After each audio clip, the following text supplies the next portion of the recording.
I think that sounds very much like the critique of Christians being too heavenly minded for any earthly good, right? And besides just thinking of the other side of eternity, we also should consider like the term I used at the start, human flourishing. Consider how we can make others' lives in the present also better, considering how we can look after God's creation in the present, right?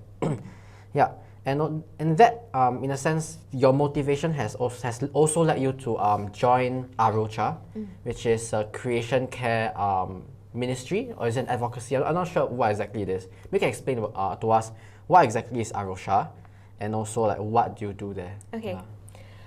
Arosha is Portuguese, actually. Oh. The word, it means the rock.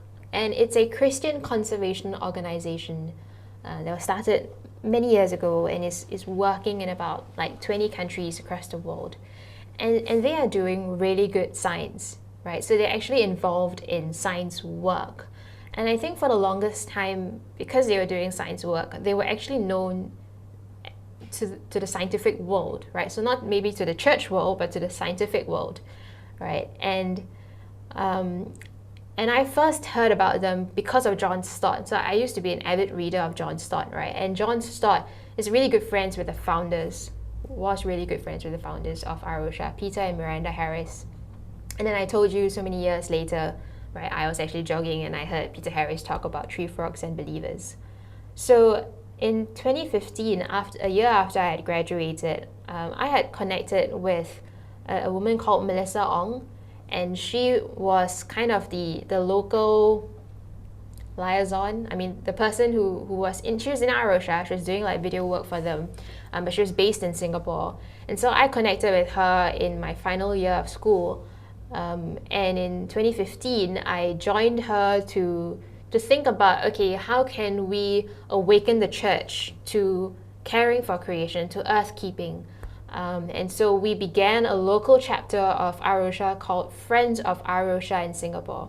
So we are the folks who are basically doing the book club that I talked about earlier for contemplative ecology. Yeah, we first began with a project looking at frogs in urban parks.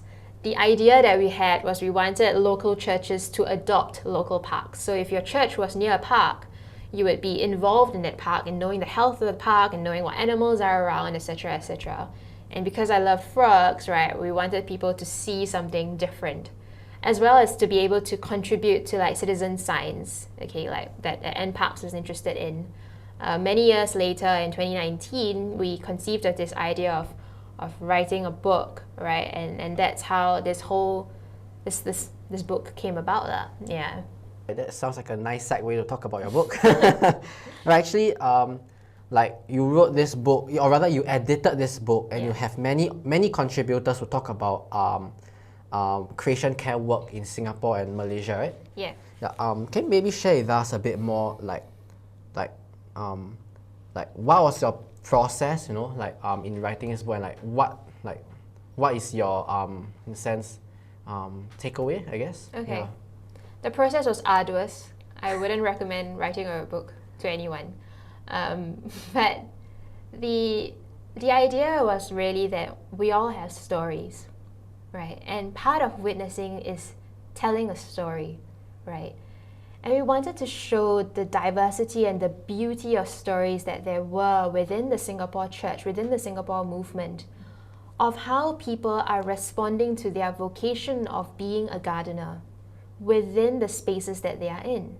So you have people like Ruben Ang, right, who is a businessman, right? But how does he make sense of this call to care for creation within doing good business, within the kind of food choices that he has on his catering menu, right, where his food is sourced from, or even to the packaging that he uses, etc., right?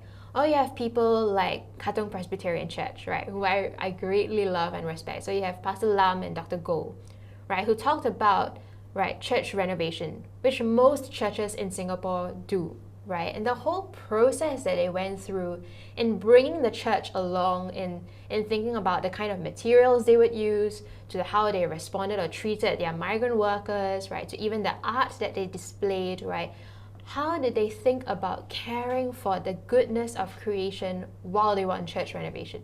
So it wasn't just some committee somewhere who made some decisions, but the whole church was involved in that, right? I mean, we have a Christian conservationist, right, Mary Ruth, who was really my inspiration in joining VCF and even being involved in this. And she's doing work on bats in Malaysia.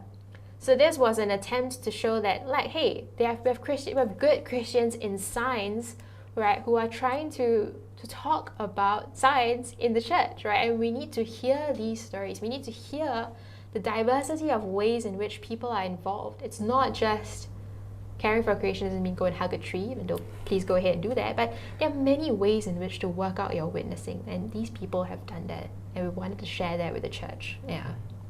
Right, so this is God's Gardeners, Creation Care Stories from Singapore and Malaysia, edited by Melissa Ong and Prarthi. Right, you can get your copy from Graceworks and go to the website and just get a copy of it. Right.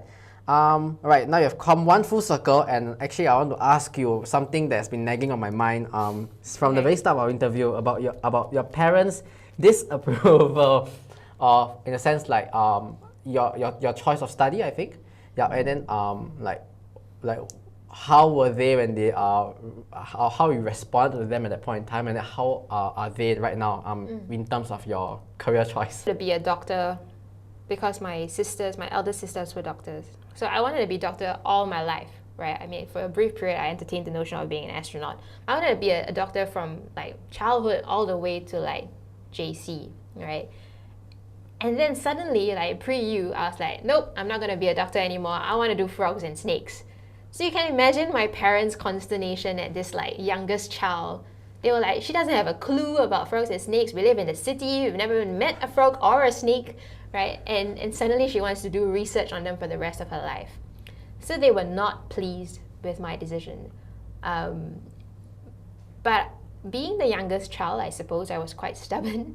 So I sort of tried to negotiate with them, or more like try to have my way, and just said like, I want to do this. You can't really change my decision. And so I just applied for life sciences in NUS, and I got the place, and I talked to them about what I was studying, and I talked to them about what I was learning both in school, right, in NUS, as well as all the things I was learning about in VCF. And my parents are fantastic because they listen to their children, right? So despite my mom's misgivings about snakes, right, and she still has misgivings, like she still says snakes, right, and she still doesn't really like me teaching my nephew and nieces about snakes, right? But despite that, it's kind of like a begrudging acceptance that their child is a bit strange, right? Or that there is beauty that they may not see but I have encountered, and they're willing to hear my stories of this. And so I think they are now, I mean, my dad's a lot better, but my mom is still like, oh, do you have to do snakes? Can't it just be birds or like something more safe? They're more happy with frogs, obviously, because they can't like bite you. But so they've moved to a place where they're happy, right? They are glad that I am in this field, in this work. They are pleased to some extent that I am a staff worker and that I'm sharing about these things, and I'm even having this conversation with you. So I like texted my parents and I was like, please pray for me because I'm gonna do this thing. They're very much involved in my life in this respect, and I think talking to them, I'm privileged by the grace of God to have parents who would listen. Yeah.